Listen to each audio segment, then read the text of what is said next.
Olá, muito boa noite. Estamos chegando para mais uma edição do Linha de Passe.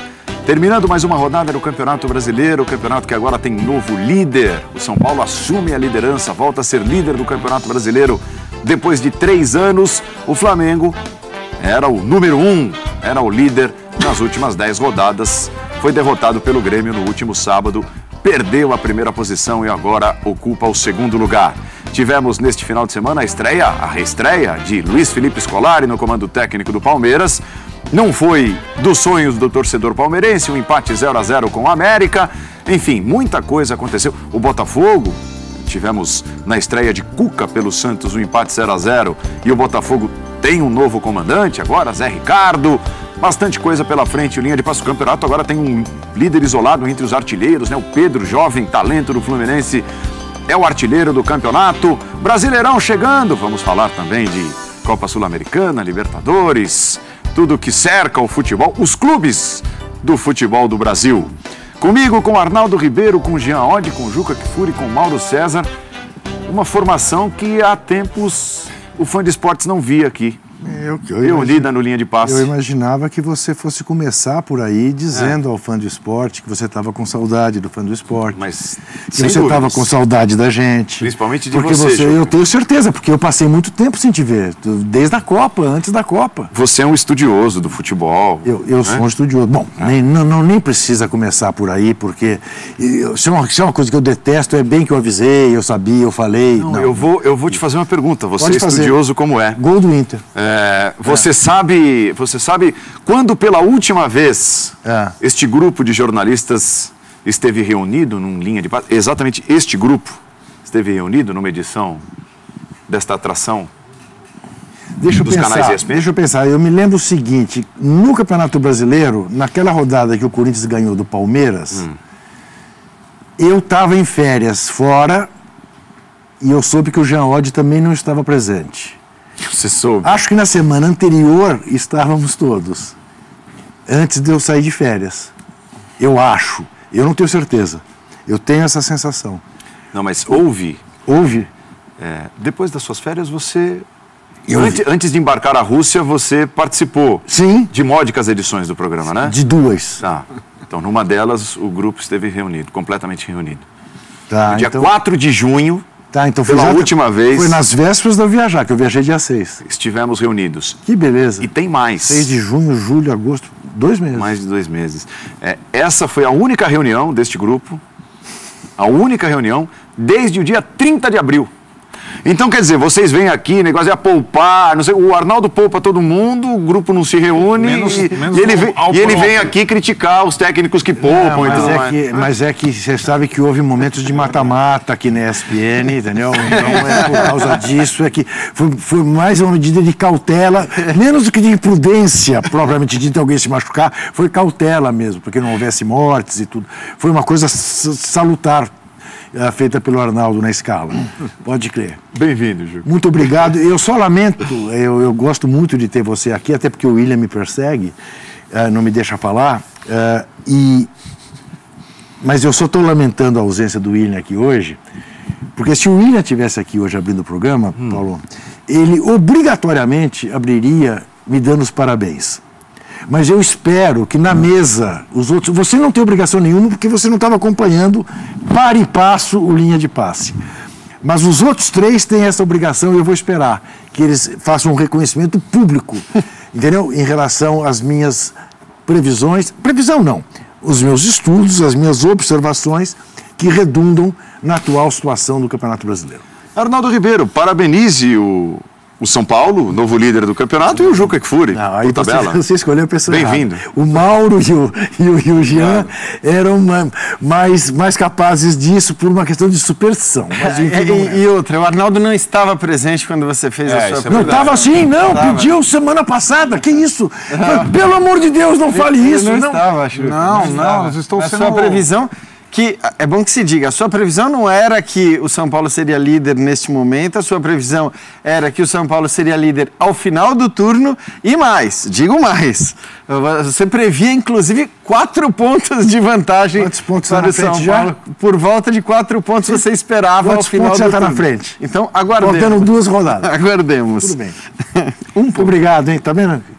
Parabéns, Juca. Não, como as Se eu pessoas... soubesse que você eu tenho certeza, isso, Paulo. O William também, mas você vê como as pessoas são incapazes de reconhecer os méritos do outro, do adversário. É isso. Adversário. Do adversário. Porque no fundo é isso. Trata-se de uma questão intestina aqui. Mas tudo bem, segue o programa. Bom, eu não estava nesse desafio lançado pelo Juca, até entendo a previsão dele por conta do agosto que vai comprometer inevitavelmente os times que estão com 3 campeonatos simultâneos, como é o caso do Flamengo, até então líder do campeonato, mas não só o Flamengo, e um mês que facilita quem está em menos frentes. Caso do São Paulo, caso do Inter, caso do Atlético, é o mês que esses times têm a chance de, no brasileiro, ultrapassar, pontuar, conquistar resultados inesperados.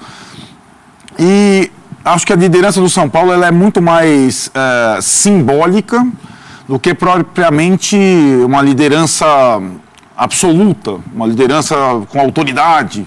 Acho que a liderança da regularidade, uma liderança construída rodada a rodada, sem uma supremacia técnica sobre os demais adversários, isso é bom frisar.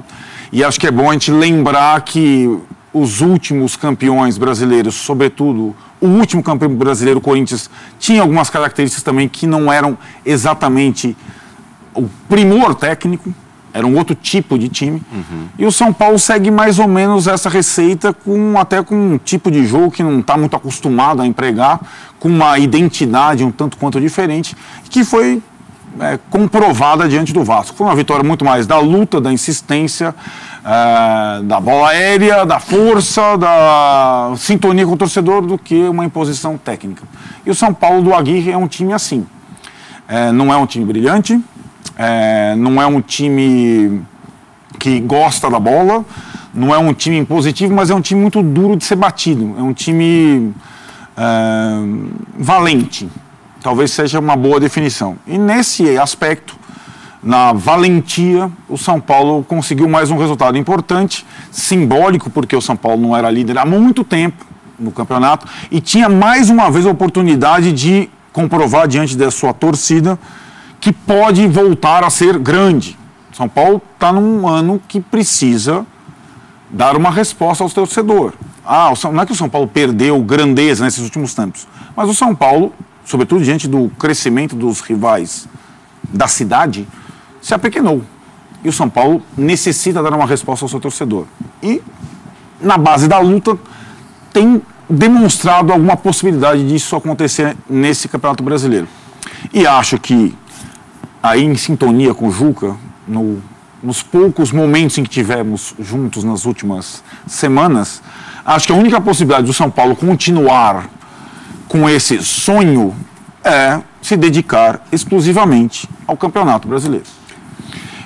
E acho que a vitória sobre o Vasco tem vários indícios disso, que a Sul-Americana não é uma coisa compatível com o brasileiro para um time com um elenco como o São Paulo tem. Curto e mais velho. Curto. Que teve que trocar 2 jogadores, têm sido os mais valiosos do São Paulo nos últimos tempos, Nenê e Diego, porque não aguentavam mais. O Aguirre teve como se fala, a inteligência de perceber, de tirá-los, né? E imediatamente quase o São Paulo fez aquilo que se esperava que fizesse contra o Vasco, ganhar do Vasco, embora jogando mal. Estou de pleno acordo, mas tenho confiança, na mesma medida em que eu acho que essa renovação do São Paulo, o readquirir de respeito do São Paulo, tem tudo a ver com Raí, com Lugano, com Diego Aguirre.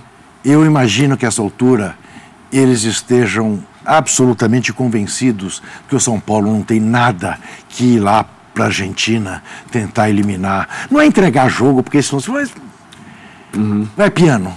vai piano e fica pensando nos jogos que tem que fazer aqui. Não tenho dúvida disso. Não é possível que não se perceba isso.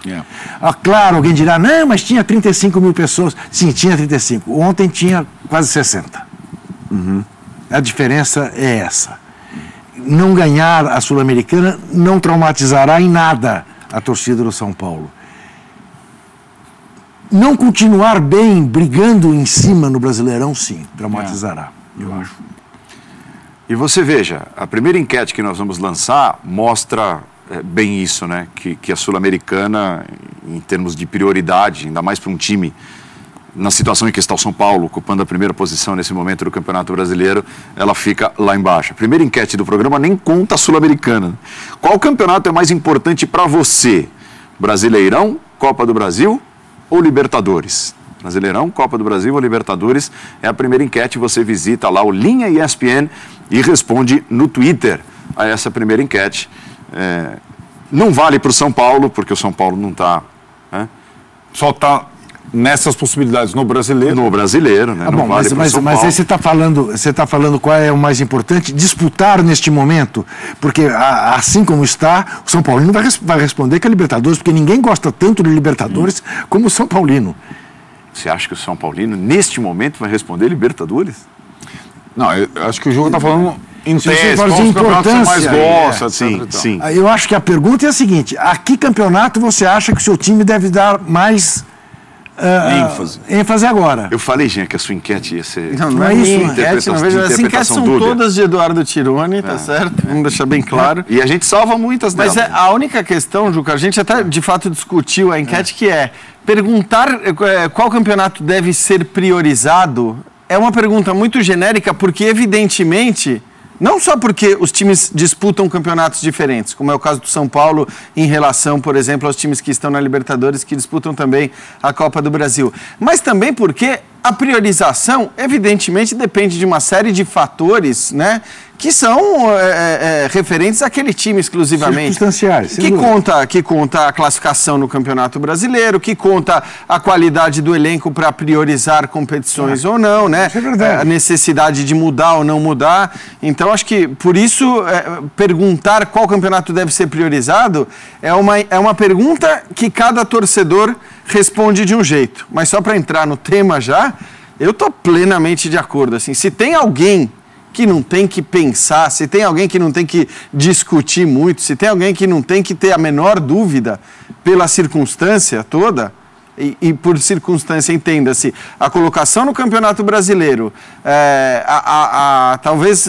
não opção farta de elenco que tem o seu treinador, e também o fato de ser a Sul-Americana, acho que o menos importante dos campeonatos, eu, sinceramente, acho que o São Paulo não deveria ter dúvida. Se o São Paulo tivesse vencido por 1-0 no Morumbi, a conversa seria a mesma entre vocês aqui? Do Colón? A minha, sim. A minha conversa... A minha também. Eu também acho. Quer dizer, se estivesse um pouco mais perto da classificação, também? Eu acho que sim, até porque não é algo descartado o São Paulo. Agora é mais complicado, evidentemente, depois de uma derrota por 1-0 no Brasil. Mas se tivesse vencido por 1-0, eu acho que o São Paulo não estaria abrindo mão da Sul-Americana ao mandar um time alternativo ou ao poupar os seus jogadores mais importantes. Não precisaria ser todos os reservas, né? Mas acho que você mandar um time alternativo não é impossível de você conseguir uma classificação. Então, acho que assim, não é abrir mão dos campeonatos, não é dar a declaração infeliz que o presidente do Atlético deu quando foi eliminado da Sul-Americana, menosprezando a competição. Não é menosprezar a competição, é priorizar a outra competição mais importante e tentar avançar na Sul-Americana ou na Copa do Brasil, onde quer que seja, com um time alternativo, até onde der para ir. Eu acho que você matou a charada quando você fala olhar as circunstâncias de cada um. Nas circunstâncias do São Paulo, nesse momento, para mim isso é muito claro. Na semana passada isso não era claro aqui na mesa, né? Aliás, perdemos. William, Léo e Mauro. Não era o Mauro, não. Não era o Mauro. Era meu Deus. Narra, Hoffman. Não. Tirone. Era o Tirone. Perdemos de 3-2, só nós dois. E acho que o Mauro discorda, né? Sempre discordou. O Mauro acha que é sul-americana. Veementemente, vocês avacalham a Sul-Americana. O Arnaldo despreza a Sul-Americana de uma forma que eu abomino. Tá. Eu me lembro que na primeira metade do século passado, me lembro não que eu não era nascido, mas lendo, né? Sempre se falava o seguinte: os ingleses não jogavam competições internacionais. Eles achavam que eles eram os donos do futebol, porque tinham inventado as regras. E não tinham que jogar contra ninguém. Um dia a Hungria foi até Londres e sapecou lá uma vitória de goleada, não lembro exatamente o placar, né? Foi uma goleada mesmo. E aí os ingleses perceberam que eles não eram tão bons assim. Aí vieram à Copa do Mundo pela primeira vez no Brasil em 50, quando foram derrotados pela seleção amadora dos Estados Unidos. Bem, hoje a gente sabe o que é a seleção na Inglaterra, né? E a Premier League, que aliás vai começar sexta-feira, aproveitar para fazer o comercialzinho, né? Ela é tão sensacional porque não tem só ingleses, porque ela é uma competição transnacional com vários jogadores do mundo inteiro, o que fez até com que os jogadores ingleses melhorassem tecnicamente nos últimos anos, por conta desse intercâmbio, né? Mas eu acho que a mesma coisa se aplica para essa visão que muita gente, não sei se muita ou pouca, mas que tem gente no Brasil que defende essa tese. Aqui temos dois representantes, o Arnaldo e o Juca, que é dizer que a Sul-Americana é porcaria, que não vale nada. Gente, é um título internacional. Na minha visão, a Copa do Brasil pode valer mais do que a Sul-Americana por uma questão, por dinheiro, só por dinheiro. É um título nacional, o outro é um título internacional. Além fronteiras. Ganhar a Sul-Americana não é a Libertadores, concordo, mas é ganhar um título que os argentinos, os paraguaios, os uruguaios, e até na Europa, se você for ver repercussão, não, esse time aqui ganhou uma competição internacional na América do Sul. O que vai pesar mais para a gente aqui? O campeão da CONCACAF ou o campeão lá da Costa Rica? Se um time da Costa Rica ganhar a competição continental, ou uma competição continental que não seja mais importante eventualmente, isso tem mais repercussão. Mas a gente se acha muito aqui no Brasil. A gente acha que assim, todo mundo é uma porcaria, ninguém joga nada, o Brasil aqui é bom. O jogo de quinta-feira foi mais um exemplo disso. São Paulo foi eliminado no passado pelo Defensa e Justiça, no empate no Morumbi. Perdeu para o Colón, um ferrolho do Colón, foi um sofrimento, São Paulo não conseguiu. E o São Paulo estava nervoso, queria ganhar, tanto que teve o jogador expulso, o Diego Souza estava dando bico nos outros e tudo mais, parece que levou soco também, não sei. Enfim, eu acho o seguinte, essa discussão para mim ela é sempre muito clara. Prioridade você estabelece uma, o erro é não estabelecer. Estabelecer prioridade brasileira, eu acho que não é só o São Paulo, acho que todo mundo deveria fazer isso. Não consigo entender, por exemplo, até hoje o Grêmio, que está tão perto da liderança, ignorar o brasileiro praticamente e pensar só nas Copas. Eu acho que o campeonato de pontos corridos deveria ser sempre a prioridade, salvo situações muito especiais, quando você já está numa fase da competição em que praticamente não há tempo de recuperação, a distância é muito grande e a Copa está muito próxima. Aí é um cenário que merece uma análise mais específica, né? Acho que não é o caso, a gente não chegou nem na metade do Campeonato Brasileiro ainda. Mas isso não significa abrir mão de competição nenhuma. O São Paulo tem que lutar nas duas frentes, mesmo que ele precise poupar. Diego Souza, Nenê, um ou outro, no jogo em Santa Fé. Para tentar avançar. Lembrando que o São Paulo não tem conseguido chegar nem à final do Campeonato Paulista. Qual foi a última vez? Ganhou em 2005, decidiu mais algum? Eu não me lembro. Em 2005 ainda era pontos corridos, né? Ele ganhou com o Leão. Mas não tem decidido nem o Campeonato Paulista. Esse ano teve muito próximo e foi eliminado pelo Corinthians na última hora. Então, como é que um clube grande como o São Paulo, que não tem decidido nem o Campeonato Estadual, pode falar assim, não quero saber disso aí. Hoje ele lidera o campeonato. Daqui a algumas rodadas não se sabe o que vai acontecer. Ele pode estar, como disse o Juca aqui, com sua bola de cristal, 40 pontos à frente, e pode estar em terceiro, quarto, em quinto, não se sabe. É tudo muito indefinido, a distância é pequena. Nenhum dos times no Campeonato Brasileiro apresenta qualidade técnica e supremacia técnica sobre os seus adversários para que aponte, assim, não, esse aqui vai disparar. Nenhum deles. Não tem um time jogando muito mais que o outro, que vença com autoridade. Ninguém é o Manchester City da temporada passada na Inglaterra, que você percebia ali que, ou o Chelsea da outra temporada, que começaram a galopar e foram abrindo espaço, abrindo vantagem sobre os demais, e você percebia que ali dificilmente esses caras iam ratear. Aqui, hoje, nesse campeonato, não tem. Tivemos ano passado, no primeiro turno, o Corinthians, e tivemos em 2015 o Corinthians, não nessa altura do campeonato, à frente, já no segundo turno, quando o time do Tite realmente engrenou. Primeiro turno, nessa altura, o Atlético estava à frente, inclusive, do Corinthians. Já na reta final, no segundo turno, aí quando o time se encaixou, abriu o caminho e foi campeão até com sobras, né, com extremo merecimento. Eu vejo dessa forma. Acho que, no caso específico de São Paulo, prioriza o brasileiro, óbvio, evidente, Mas não vira as costas para a Copa Sul-Americana. Eu estou mais na linha do Jean. É um título internacional, é uma chance. Amanhã você, porventura, não tem mais chance no brasileiro por uma razão qualquer, perdeu jogos, alguém se machucou, as coisas não saíram como se imaginava, mas você pode estar vivo numa outra competição.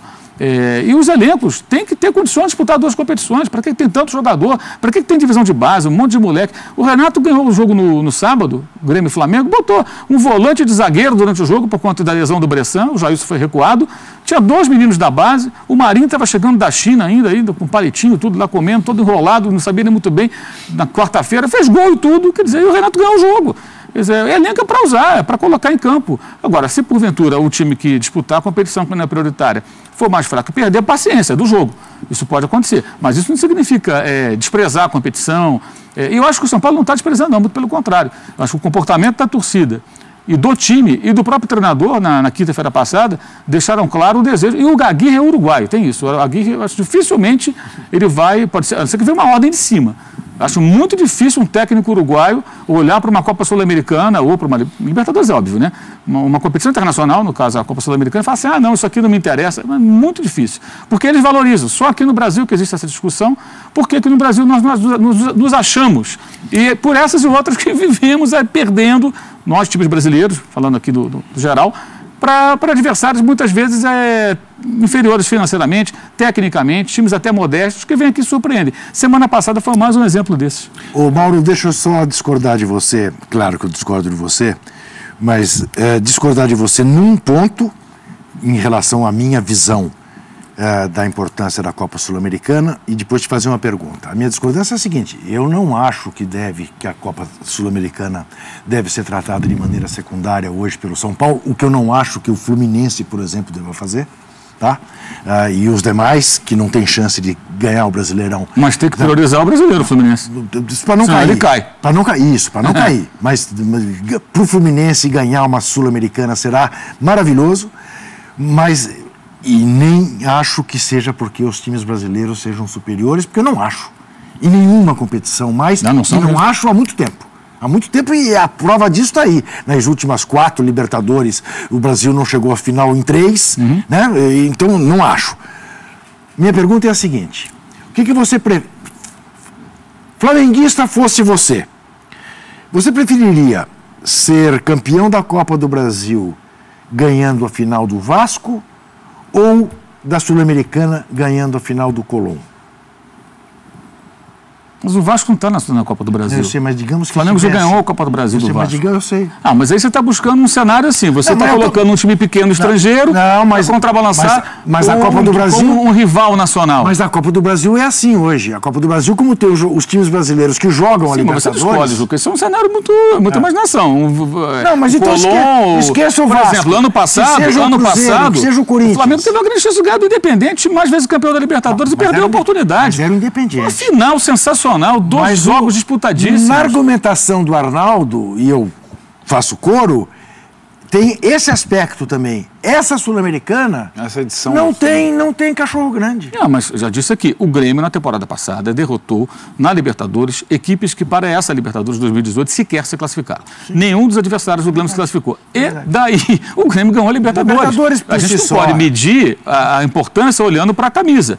O Nacional do Paraguai acabou de derrotar o Botafogo lá em Assunção e foi vice-campeão da Libertadores quando o São Lourenço ganhou o título, em 2014. E daí para o São Lourenço, foi o Nacional do Paraguai? O Vasco decidiu com o Barcelona de Guayaquil. Sim. O São Paulo decidiu com o News Old Boys, que nunca ganhou a Libertadores da América. Sim, claro. Por aí vai. Eu acho que olha a taça. É uma taça internacional. Eu acho que não se despreza, em hipótese alguma.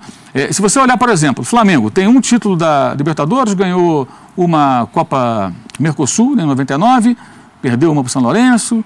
No caso, o Corinthians tem... Todos os títulos internacionais do Corinthians estão concentrados naquele período ali de 2012, basicamente, né? Ganhou o Mundial, ganhou a Libertadores. E a Supercopa Sul-Americana.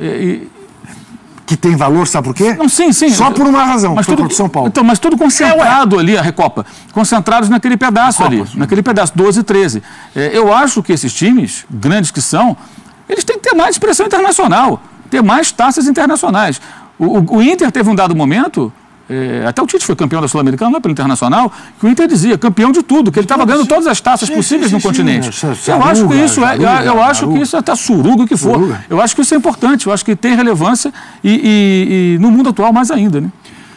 Agora, até para voltar para a realidade da mudança de liderança do Campeonato Brasileiro, além de olhar, claro, com olhos mais caprichados para o campeonato, deixando um pouco de lado a Copa Sul-Americana, o que pode trazer otimismo ao torcedor do São Paulo, que viu o time somar 12 pontos depois da Copa do Mundo, o que pode fazer o torcedor do São Paulo acreditar que o time pode manter o embalo de brigar pela primeira posição e ser campeão, voltar a ser campeão brasileiro depois de tanto tempo? Eu acho que são dois fatores. A forma pela qual o time está encarando cada partida do brasileiro desde o início. Foram apenas 2 derrotas no campeonato, para o Palmeiras e para o Grêmio fora de casa. E a segunda coisa é a complicação dos elencos mais fortes nesse tipo de calendário. Porque acho que tem uma pequena confusão nessa discussão nossa. Não é um menosprezo deliberado pela Copa Sul-Americana, embora eu considere a Copa Sul-Americana como mais ou menos a Europa League, uma espécie de segunda divisão dos torneios internacionais. Porventura, assim como a Europa League, elas têm edições específicas, como a do ano passado, em que times gigantes estão disputando e os confrontos pela rivalidade, pelo tamanho, ganham importância, o que não é o caso da edição desse ano.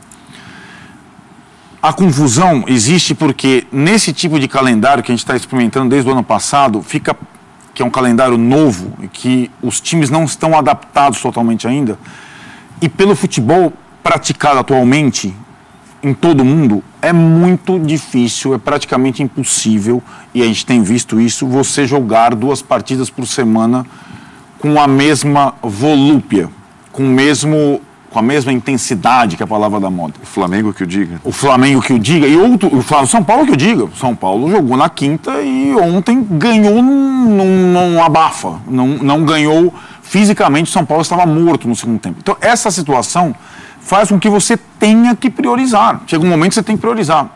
Eu não vou com o mesmo time. Se eu for com o mesmo time no domingo, na quinta, no domingo, depois de 2 semanas eu estou morto. Eu vou perder jogador lesionado, eu vou perder jogos, eu vou perder o jeito que eu consigo vencer as partidas. Com elencos mais curtos é mais óbvio ainda.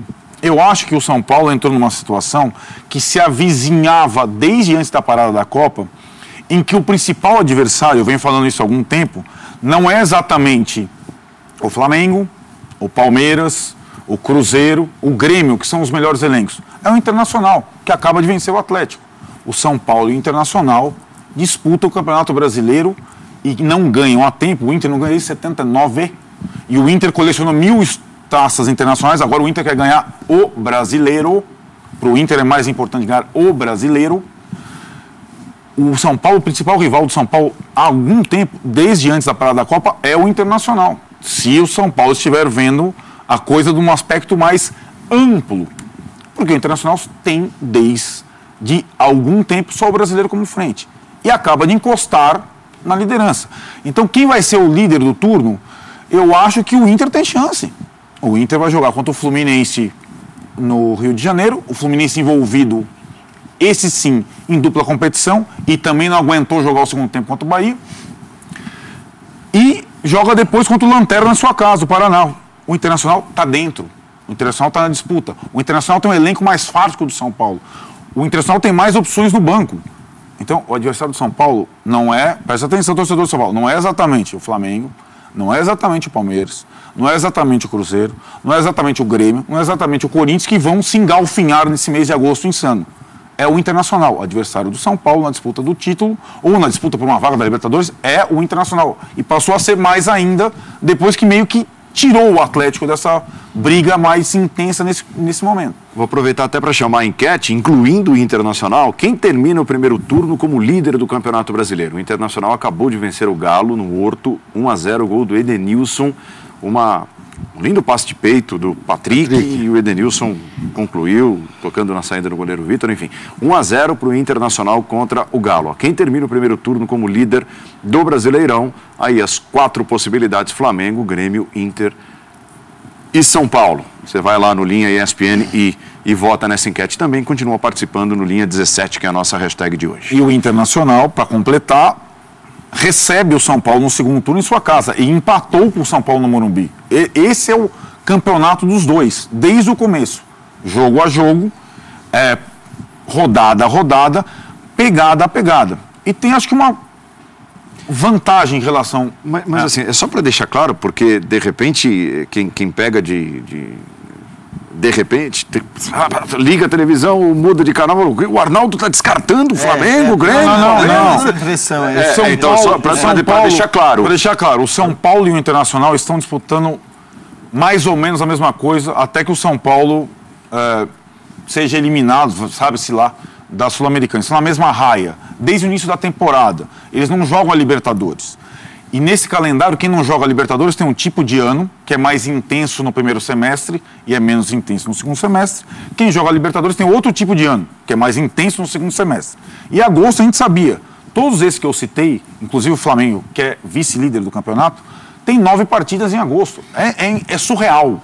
Então, assim, a possibilidade de São Paulo e Internacional, no mês de agosto, avançarem um pouco no campeonato e aí se colocarem como postulantes ao título, é real, porque os outros estarão envolvidos em outras frentes. Agora, eu acho que assim, a gente tenta evidentemente clarear esse cenário, essa situação, num momento que ainda é muito difícil fazer isso.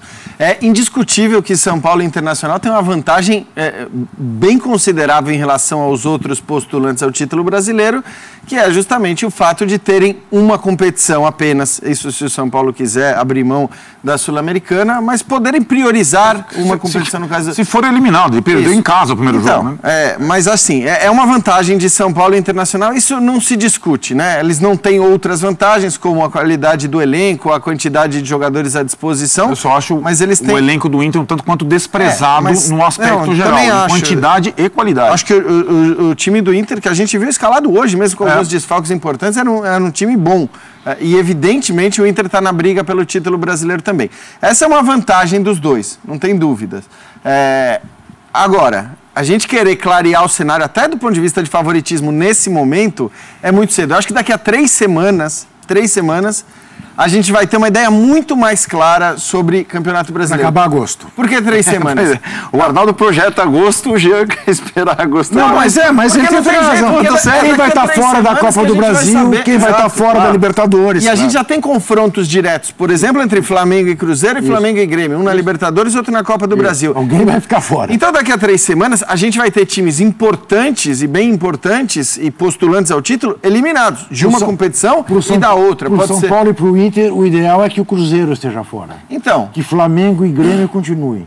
Eu acho que talvez sim, porque a gente vê esses times como mais postulantes ao título nesse momento. O Cruzeiro está 10 pontos da liderança do Brasileiro nesse momento. O Palmeiras está 8 pontos da liderança nesse momento.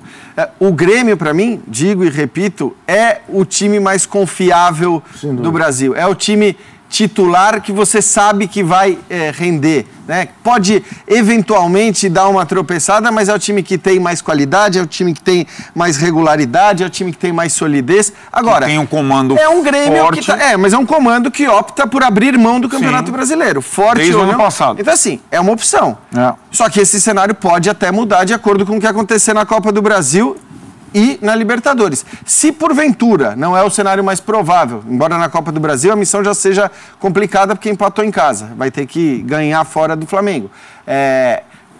Se o Grêmio é eliminado da Copa do Brasil e da Libertadores, esteja ele onde estiver no Campeonato Brasileiro, vai para as cabeças no Brasileiro. Talvez ele vire o favorito, né? Na terceira, na quarta, na quinta colocação. É porque ele voltou o campeonato. Então, é curioso, assim, ele voltou o campeonato pela vitória com os reservas diante do Flamengo. Então, mas é isso, ele voltou, mas assim, é que a gente descarta e depois ele volta numa rodada. Ou ele tá e a gente descarta na outra rodada. É assim e ainda faltam 2 rodadas para acabar o turno. Por isso que eu acho que assim, as 3 semanas, elas vão dar uma clareada mesmo. Até lá, a gente vai fazer essas previsões e tudo mais. O que para mim está claro é que dos 3 favoritos ao brasileiro por conta de elenco que a gente Antes do início do campeonato. Antes do início do campeonato, 2 estão ficando muito para trás, né? O Cruzeiro está ficando muito para trás, são 10 pontos de distância para o São Paulo, e é realmente muito ponto para tirar. E o Palmeiras ainda tem, além dos 8 pontos, uma questão de que, pelas escolhas do Filipão, a gente vai falar depois do segundo bloco, parece que a coisa vai realmente desandar no brasileiro. Então a gente já está vendo 2 dos grandes elencos sendo quase que alijados da disputa no final do primeiro turno. Vai ser uma briga totalmente, acho que, aberta, mas que depende demais das oitavas de final e das quartas de final da Copa do Brasil, né? Acho que essas fases é que vão determinar quem vai realmente querer o título brasileiro. É uma pena, eu acho uma pena que, infelizmente, no Brasil os times não tenham aprendido, não entendam, sobretudo aqueles que investem, que na hora que eles priorizam as Copas, eles têm uma chance de quebrar a cara, mas quebrar a cara bonito, porque em Copa você quebra a cara, mesmo que você jogue bem, mesmo que você faça tudo certinho, você pode quebrar a cara. No brasileiro não, claro que só um vai ganhar, mas o Grêmio, por exemplo, para mim aquele mais confiável, só escala reservas. Ganha do Flamengo, mas se a gente pegar o histórico do Grêmio com seus reservas, tem se dado mal. É muito fraco. 15 jogos do ano passado para cá, na Série A, venceu a Ponte, rebaixado e o Flamengo, mais ninguém. Exato. Então, assim, é a prova que se jogar com reserva brasileiro o tempo todo, não vai levar. E o Flamengo tem uma irregularidade e não dá para escalar titular em todas as competições. O Flamengo praticamente fez isso. Poupou 2 ou 3, não. Mas assim, está escalando em todas as competições. Não vai dar. O que me impressiona é que é o seguinte, se os técnicos desses times aprendem a escalar o time de acordo com o adversário, eles já fazem um rodízio natural. Eles não vão precisar falar, aqui eu vou pôr só reserva, aqui eu vou pôr só titular. É algo muito comum na Europa, né? Não necessariamente fica clara na Europa a escolha que uma equipe faz em relação ao campeonato nacional ou Champions League, né? Muitas vezes você vê que o time escalado para o Nacional ou para a Champions League tem a ver com a dificuldade do adversário, né? Tem a ver com as características daquele jogo, isso, né? Em casa ou fora. Qual é o risco maior que você sofre? E se você faz isso, naturalmente você vai poupar. Mas aqui não tem jeito, assim, os caras, até o Aguirre, né? Que é um cara com essa fama de mudar muito de acordo com o adversário, tem cada vez mais escalado ali os 11, né? Então, enfim, acho que deveria ser uma alternativa, deveria ser um caminho dos técnicos brasileiros tentar escalar de acordo com o adversário para não precisar ficar tão clara essa opção por Libertadores ou Copa do Brasil ou Brasileiro. Agora, veja, chama atenção aqui o Flávio, pela nossa hashtag, o Internacional no segundo turno vai enfrentar em casa, Grêmio, Palmeiras, Flamengo, Galo e São Paulo. Todos esses adversários o Internacional vai enfrentar em casa no segundo turno. São assim, dos 5 primeiros colocados do campeonato, o Inter está entre eles, são os outros 4. O que é comum às campanhas de São Paulo Internacional é a regularidade. São times, eu entendo como vocês estão falando, o que vai sobrar dos favoritos depois de agosto. Concordo, mas tanto o São Paulo quanto o Inter precisariam ter uma queda de rendimento que não tiveram até agora no campeonato para saírem totalmente da disputa. Eles estão na disputa, essa coisa do 2 pontos por jogo, desde o começo. Eles oscilaram um pouco, os 2 times. Agora, eu vejo que o São Paulo, você pegando os jogadores e algumas atuações, sobretudo as atuações em alguns jogos importantes, o São Paulo já mostrou não digo que já chegou ao pico, mas o limite desse time já foi colocado. O Internacional acho que ainda está em crescimento, tanto que não está sendo muito olhado ainda. O Internacional não tem grandes partidas. O Inter parece um time mineiro, né? Porque tem silêncio pelas bordas. Entendeu? Teve um tropeço. É o time mais mineiro do Brasil. Perdeu do América. Tudo perdeu do América, mas o América teve um momento tal. O América é um time que dificilmente é batido no seu estádio. Empatou com o Palmeiras. Então, o Internacional está nessa situação. E acho assim, são também estilos um tanto quanto diferentes. Acho que o Inter tem mais elenco, mais opções de reposição.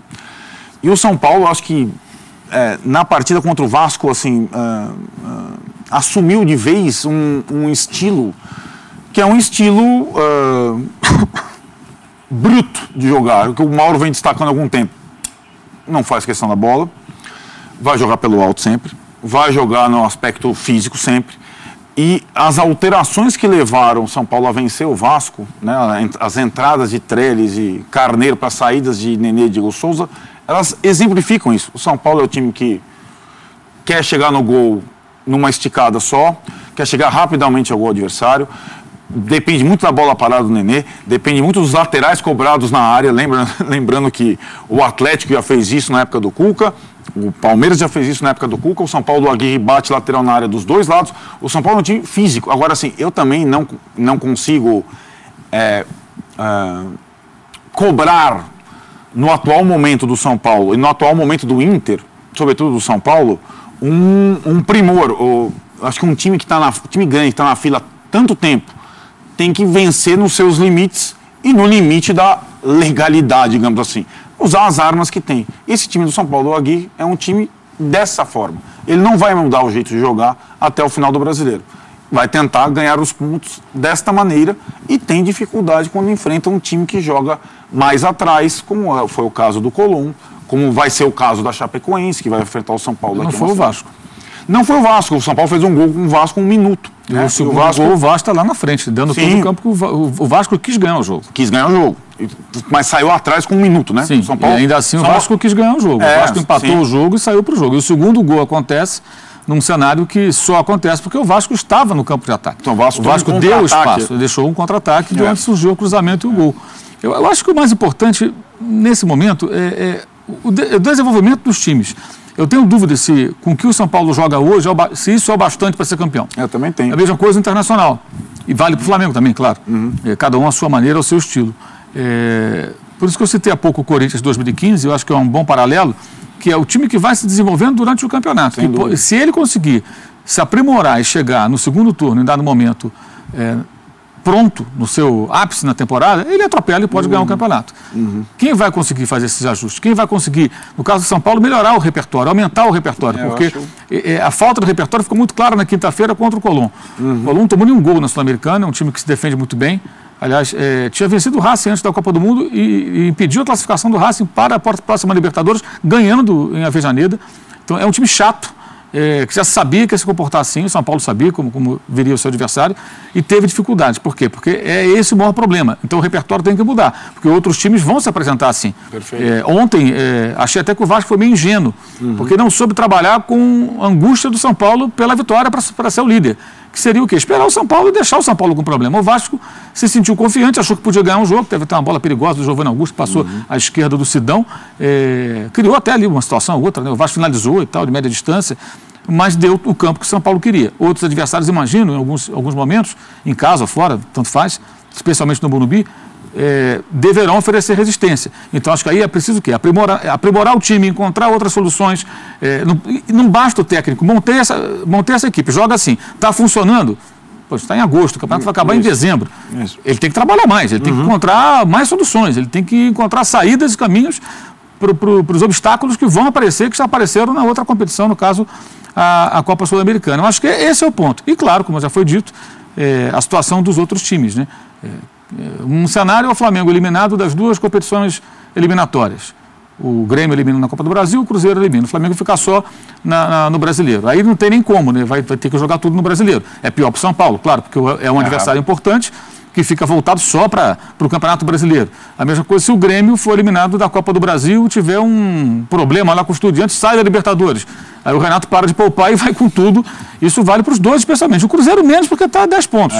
Está a 10 pontos, o Mano Menezes está sendo muito questionado. Se o Cruzeiro for eliminado das competições, acho que até o Mano vai embora, porque aí vai ficar insustentável a situação. Ano passado já havia muitas críticas, o time ganhou a Copa do Brasil e aquilo deu uma aliviada.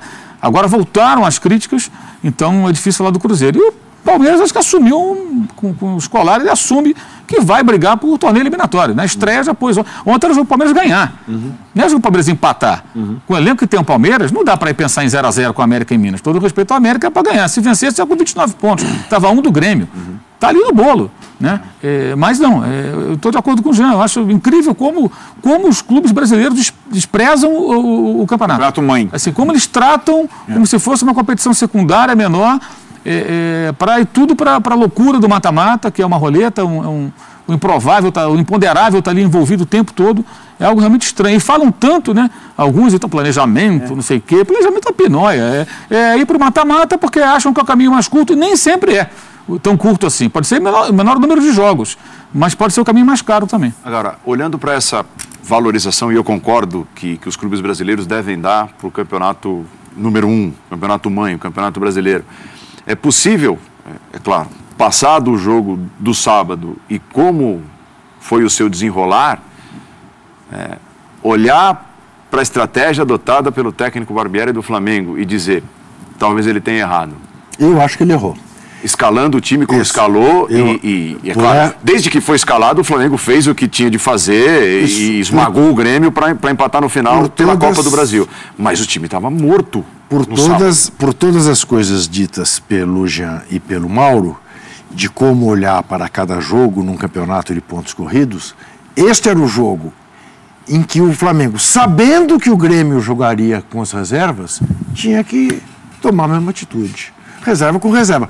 Se perdesse, não seria nenhum problema, né? Porque mesmo entre os titulares, você calcula que você deixe 3 pontos em Porto Alegre contra o Grêmio.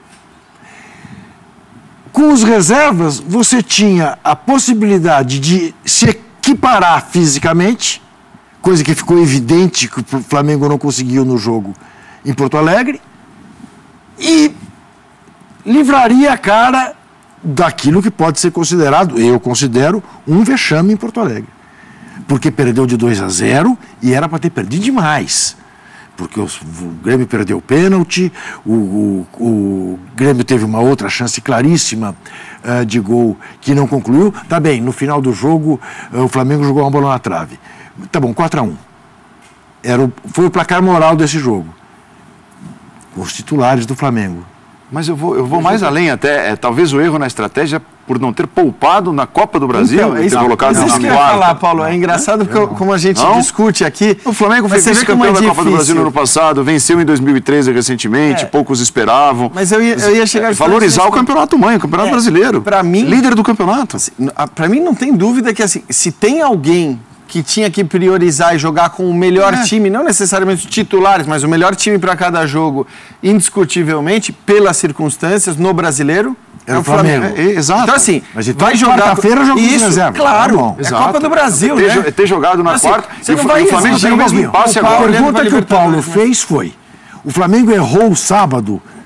Não, olhando o jogo de sábado, errou na estratégia da semana. Ah, sim, eu iria de reservas na quarta-feira. Reserva na Copa do Brasil, titular, 3 até pontos por no Grêmio. saber que o Grêmio ia jogar com reserva, suas reservas no Brasileiro, porque o Grêmio faz garantia 3 pontos importantíssimos. E outra, assim, o Flamengo tem essa vantagem em relação aos seus perseguidores mais próximos sobre o elenco, né? A capacidade do elenco. Então... eu acho que, olhando até para esse cenário que você vê o Cruzeiro a 10 pontos, o Palmeiras a 8 pontos, o Flamengo até então na liderança do Campeonato Brasileiro, eu não teria a menor dúvida, assim, você poupa na Copa do Brasil e contra o Grêmio, sabendo que, né, num campo em que é muito difícil tirar ponto do Grêmio, você vai ter uma chance maior de vencer, vai com os titulares todos no Brasileiro. Para mim, o Flamengo é o time que menos deveria pensar em poupar, pelas circunstâncias, jogadores no Brasileiro. De acordo.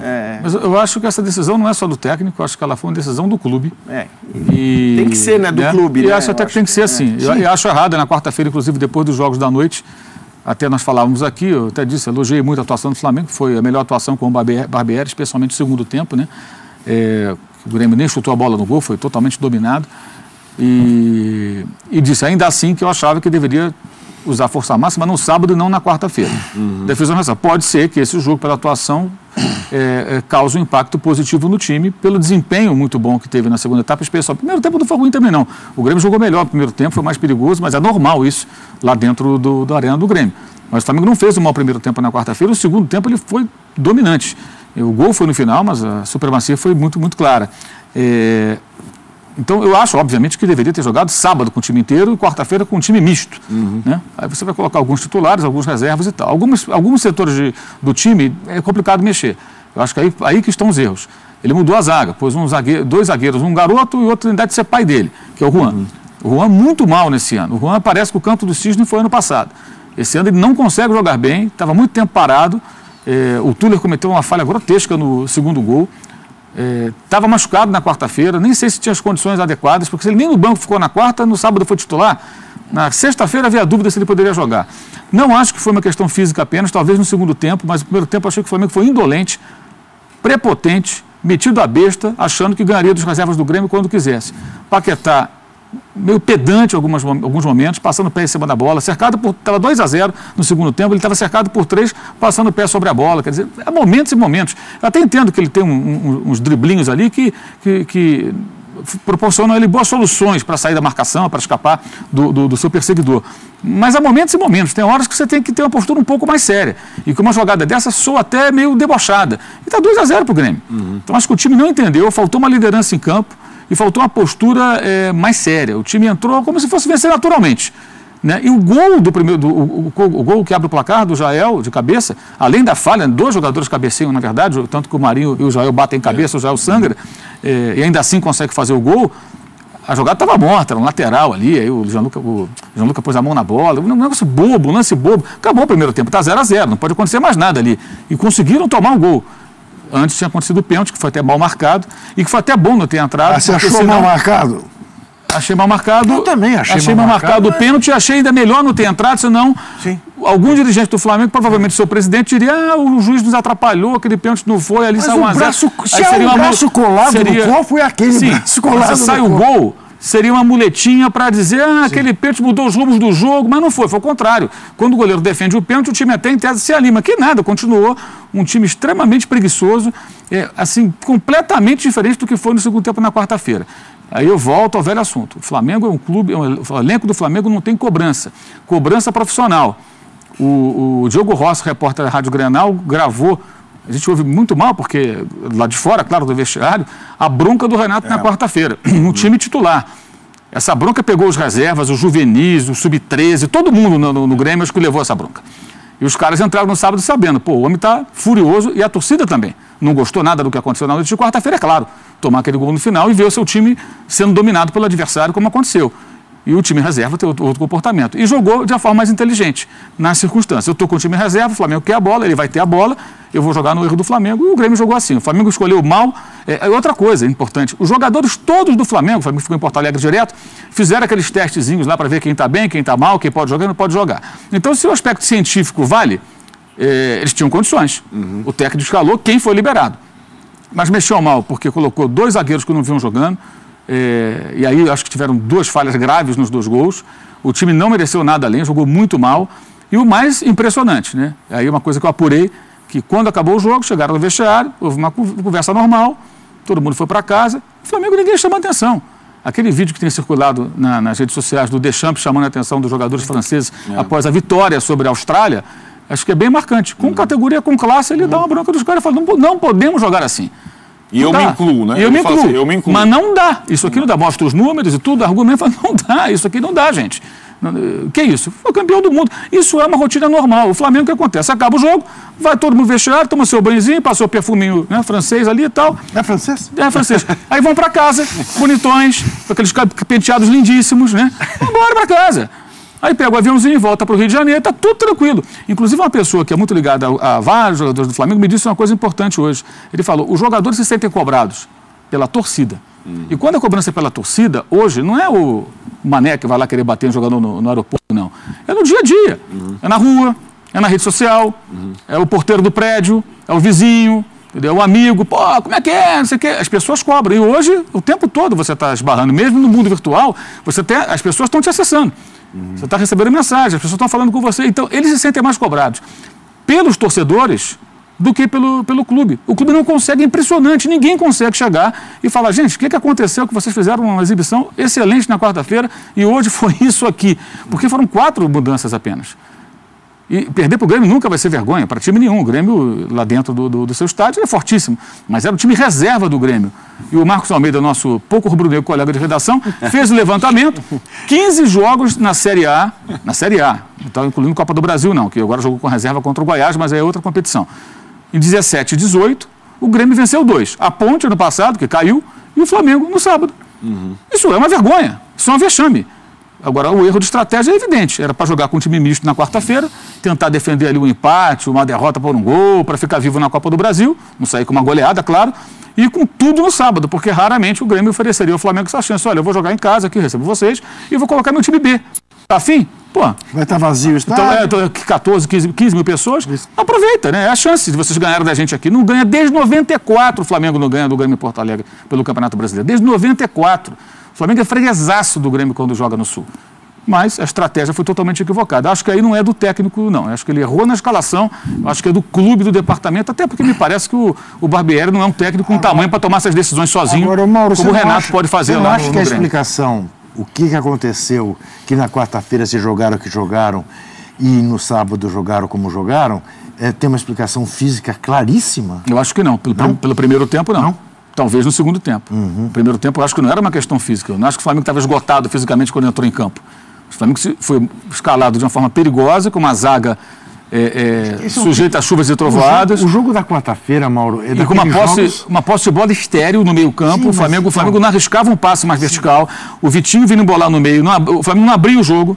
O Vitinho tem que jogar aberto pela esquerda, ele vinha trabalhar por dentro. Aí o Everton Ribeiro vai trabalhar por dentro. O Gianluca não é o Diego, é um jogador de outra característica. Não funcionou, o Barbieri não mexeu. Então ficou um bolo, o time não funcionou. A postura também, para usar a palavra que o Arnaldo usou agora há pouco, a intensidade, que foi máxima na quarta-feira, na segunda metade do primeiro tempo, ela foi mínima no sábado. O time jogou, parecia um treino contra o Nova Iguaçu, sei lá, o Boa Vista ali, no CT, sabe? Uma terça-feira de manhã, com chuva, aquela coisa ali e tal. E era um jogo de 3 pontos contra o Grêmio. O Flamengo poderia abrir uma vantagem sobre o Grêmio de 10 pontos, né? Sim. E ficou uma diferença de 4. O Grêmio meio que volta ao campeonato. O curioso é que nessa difícil decisão de estratégia jogo a jogo, competição a competição, o Grêmio é um dos poucos que anuncia a estratégia com alguma antecedência. Sim, o Renato é claro. Então, assim, você sabe qual Grêmio você vai enfrentar. Inclusive, eu acho que na questão não só de escalação, mas de estratégia e responsabilidade. Então, isso mesmo. O Renato tem toda a razão. O Renato também deu bronca, né, Mauro, depois da derrota contra o Vasco em São Januário. Acabou a moleza aqui. Faltou luta. Aí ganhou do São Paulo no jogo seguinte. Ele tá tendo que, volta e meia, puxar a orelha e tal, e fazer... Agora, ele ia jogar na terça-feira. Então, nenhum outro time ia jogar na terça-feira para a Libertadores. Ele ia jogar com o time em reserva. E acho que o Flamengo sabendo... Na Argentina, né? Na Argentina. Porque viajar no domingo... Tá totalmente plausível. E se em algum momento houve impasse, o que fazer nessa semana, tá olhando para o Flamengo, que tinha o Grêmio na Copa do Brasil e no Campeonato Brasileiro, e nessa semana que entra agora, o impasse é muito maior, porque é Cruzeiro e Cruzeiro tudo bem, são os 2 jogos dentro de casa, o Flamengo... mas são 2 jogos, um pela Libertadores e outro pelo Campeonato Brasileiro. Difícil pra caramba. Eu acho que depois de ter enfrentado o que enfrentou, porque o Grêmio 2 vezes foi. Como o Mauro e o Jean descreveram, o Cruzeiro deu uma desgarrada tal que a opção do Cruzeiro... Tá muito clara. Vai comer grama na Libertadores. Então, o Flamengo tem uma situação complexa, porque... E é como disse o Mauro, para o Mano é essencial ficar na Libertadores.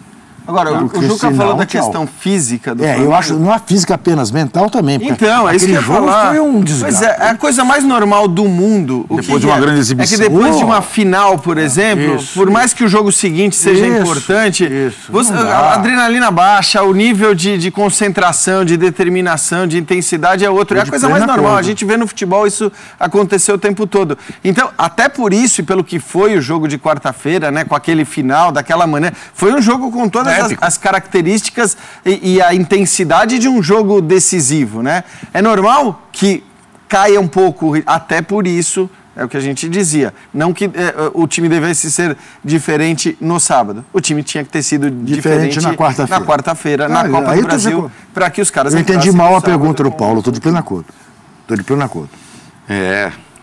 Libertadores e depois Campeonato Brasileiro com o São Paulo, né, olhando para o principal rival, nesse momento do Flamengo no Campeonato Brasileiro, o São Paulo, tendo uma semana limpa de treinamento, né? Vai jogar uma partida que não é das fáceis, não, né? Não. Vai enfrentar o Sport fora de casa na Ilha do Retiro, mas depois de uma semana limpa, de uma semana de treinamento, de uma semana de começa descanso. Essa situação. São Paulo uma semana limpa, Inter uma semana limpa, que agora está... O Paulo... E o Inter vai jogar no Maracanã. Como eu sou indisciplinado, e sei que você está na hora de chamar o primeiro intervalo, Então que você já é são quase disciplinado. 11 horas Obrigado, da Gilberto noite. Flores. Você tem notado isso? E como eu sei mais ou menos quais são os próximos assuntos dos próximos blocos, eu quero fazer só um registro.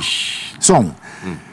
Há uma confusão, inclusive dos nossos queridos comentaristas de arbitragem, os dos outros canais e o do nosso, doutor Sávio, em relação a uma palavra que é essencial entender, chamada, a palavra é orientação. O fato da orientação na hora do impedimento passivo ser para esperar que o jogador toque na bola, não significa que um árbitro não possa, por bom senso e interpretação, anular, como anulou corretamente, a meu juízo, o gol do Botafogo contra o Santos. Porque você recebe uma orientação, diz, olha, é melhor você ir por então aqui. Vale essa orientação e vale a orientação ao contrário? Qual que vale? Não, vale o bom senso. Uma coisa mas o bom senso, na minha visão, é seguir a jogada, a orientação está certa. Então aí o jogador, de cada um. O jogador entra em posição de impedimento, tenta chutar a bola, fura, o outro ele tentou vem... chutar, ele fez um gesto só. Ele fez um gesto de ir em direção à Mas não bola, foi. que evidentemente atrapalha o goleiro, atrapalha a marcação. Então, Tadinho do goleiro. eu quero enfatizar isso. Que isso? Orientação é uma coisa, determinação é outra. Não há uma determinação para que o jogador tenha que tocar na bola. Há uma orientação. Orientação, você segue de acordo com a sua interpretação. Fez muito bem o árbitro. Então ele pode seguir de acordo com a cor da camisa, com o peso da camisa, com o time caseiro. Você está ironizando. Não, é verdade. Eu recebo uma orientação para ir para essa orientação é para ter mas tem que ter um critério, Juca. Eu recebo uma orientação do sistema das estradas brasileiras para ir para Campos do Jordão pela Bandeirantes. Mas como eu gosto mais da Via Dutra, eu vou pela Via Dutra. Eu chego também a Campos do Jordão. Aquele dia é provável, ou é possível, que com a orientação que eu recebi da estrada de rodagem, eu tenha demorado mais para chegar a Campos do Jordão pela Dutra do que chegaria pela Bandeirantes. Ou não, cheguei mais rápido pela Dutra. Só que o rapaz não foi para lugar nenhum, ele fez assim e parou. E o outro que entrou e o goleiro ficou para onde eu vou. Nada. A jogada se desenrola ainda. Recebo a orientação, e vou acatá-la, de que devo chamar o primeiro intervalo do programa. É uma determinação nesse caso. Uma orientação. Culpa a determinação. Uma orientação. Chico manda aqui. E na verdade Chico não falou nada. Chico é um gênio. Você só pegou um gancho. Peguei um gancho para chamar o intervalo. O primeiro do programa de hoje. Na volta tem Palmeiras e a estreia de Felipão no empate 0-0 contra o América. Até já.